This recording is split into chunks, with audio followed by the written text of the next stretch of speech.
Cafes are a regular meeting place for people. Quite simply, the neighbourhood cafe is a structure from which the community can hang off or lean into. Research across various disciplines reflects the importance of these spaces as a place where ideas can be shared and connections can be built. These physical spaces grow connections through regular usage, such as the daily habit of your morning latte, which I was very happy to know really does foster a sense of belonging. But the cafe we're in today isn't like most others. There's something or a few things about Cornersmith which takes the experience much further, and people are responding. I'm here right amongst the hubbub of the busy Cornersmith Cafe in Annandale with Alex Elliott-Harry, founder, owner, pickler, teacher, writer, mother. Not sure if that's the right order for you, Alex, but Alex opened the first of the Cornersmith Cafes in Marrickville with her husband, James Grant, 7 years ago, and immediately struck a chord with the community. Soon after, they opened a picklery by the same name, and 3 years ago, the very cafe we're sitting in today in Annandale. When you were embarking on that journey, trying to feed your family in a different way and kind of engage with the food supply chain in a different way, how difficult did you find it to find people who are suppliers? So difficult. Yeah.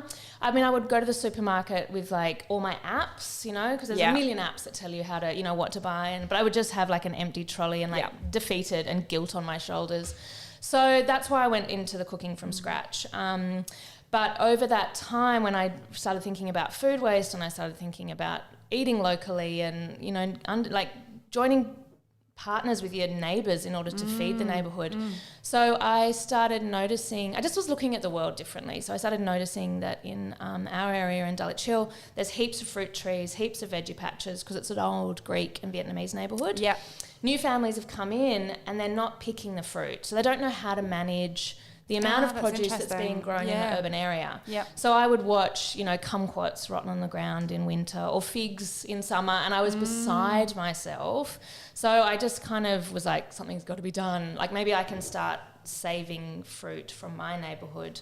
So I started knocking on people's doors like a nutter. And I always took the kids so they didn't think I was a robber or just a weirdo. You make sure that the children were dressed well with clean faces. Exactly, you know, we're a nice family, honestly. Exactly. So we, I started knocking the doors. And I would just say, you know, all those grapefruits, would you mind if I picked them, or would you like, you know, could I have them? And most people were just so grateful that someone was wanting to deal with this produce that they've been, like, it's been rotting in their backyards and they've probably been feeling guilty about. So I'd take it home, teach myself to preserve it, because I felt like preserving was something. I was like, there's something in this preserving, but I hadn't quite joined all the dots yet. Preserve something, and if it was good, I would drop a jar back to that person.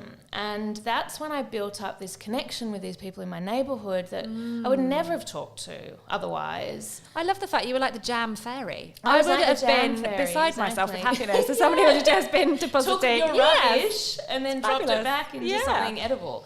So what kind of happened over that time is that people were giving me their grandmother's recipes, or we were talking about plants, or that when the best time to pick your Seville oranges is, or whatever it is, like all these old kind of conversations. And I loved it. And I didn't quite know what I was doing. I just thought it was, I was filling up my time as well and learning. Yeah. So the word spread around the neighbourhood, and I would open my front door and there'd be a bag of chocos or a box. You know, James would be yelling out, "There's more bloody fruit on the doorstep."